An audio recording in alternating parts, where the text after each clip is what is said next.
Howdy y'all, Fast Forward 289. Welcome back. So tonight, what we're going to be doing is working on my 1968 Ford Fairlane again. And what I have this time is a transmission tunnel hump that goes in these cars. They reproduce them from AMD. You can see right there.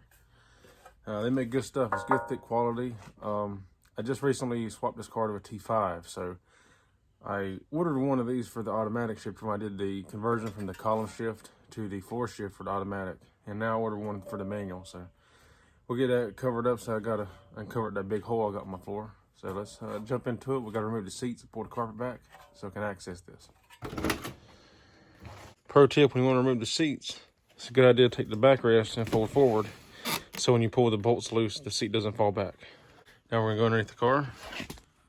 All right, so from here you can see we got 4 bolts. Right here we go. We got 4 bolts, one here. There's 4 of these holding the seat down, 1/2 inch socket. We'll pull these out and then we can pull the seat out.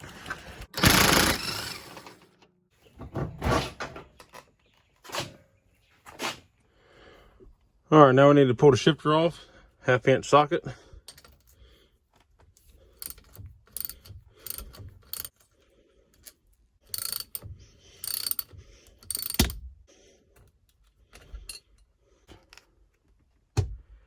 We also got to remove the 6 Phillips head screws that hold down our sill plate and pull the kick panel out, and then we pull the carpet back.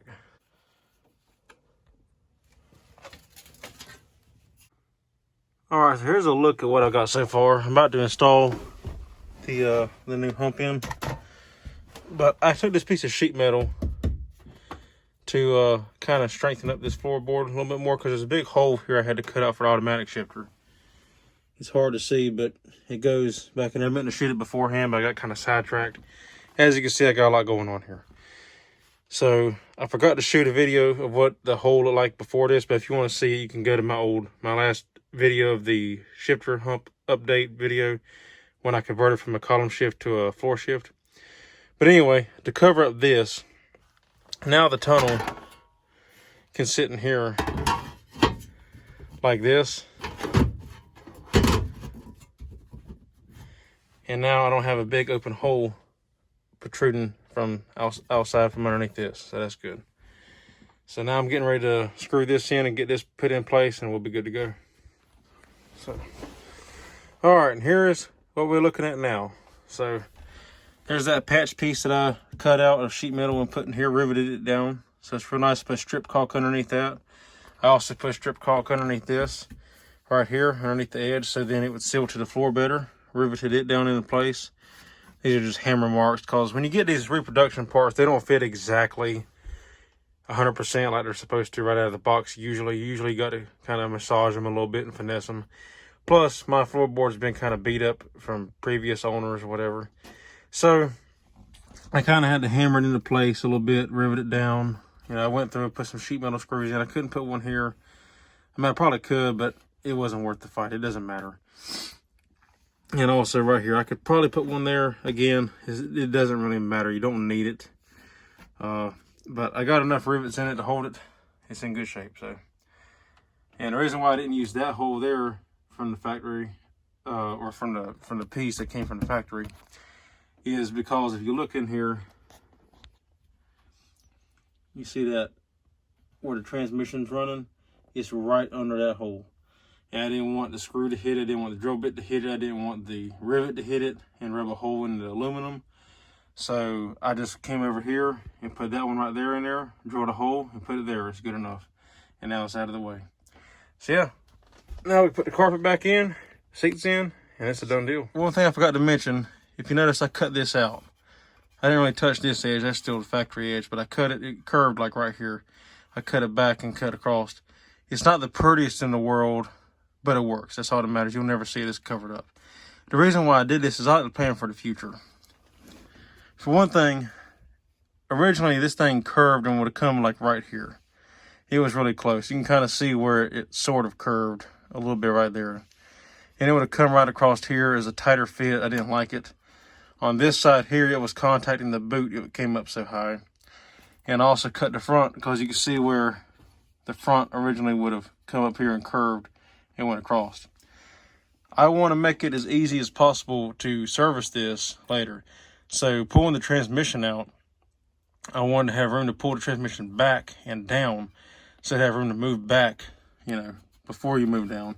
And also cut the floor out a little more as well, down in here, because it used to come up right about here. I cut it back.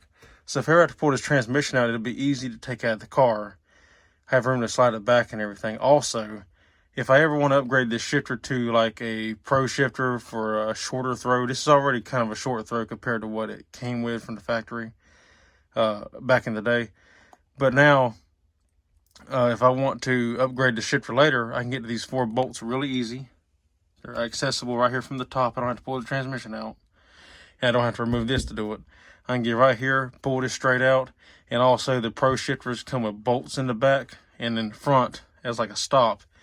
And they're adjustable. With a bolt sticking out, if this was in the way, it would be hard to adjust the bolt back here. Plenty of room up here, not so much back here. So by cutting this out, I not only give myself more room to pull the transmission out if I have to, but I give myself adjusting room and service room for when I need to work on this, or if I want to change the shifter or anything like that in the future. So yeah, but other than that, it's good to go. And I re-drilled the holes for the boot because the Hurst shifter boot I got didn't bolt in the factory holes anyway. There's one of the factory holes there. It didn't bolt up anyway in the factory holes, so I had to re-drill them anyway. So, yep, good to go. All right, now here's a look at the total install with the new hump in and the boot and everything. I can finally put my boot tied down, screwed down like it's supposed to. Don't pay attention to the carpet. This is all cut out from when I put the automatic in there, and I had to cut it out bigger for that. I actually ordered another carpet set, so that's coming in the future. I'll make a video about that. So, and then this will be covered up like this. Like it'll be like that all the way around, so that's good. But it fits. That looks good. So anyway, if y'all like the video, give me a thumbs up. I'd appreciate it.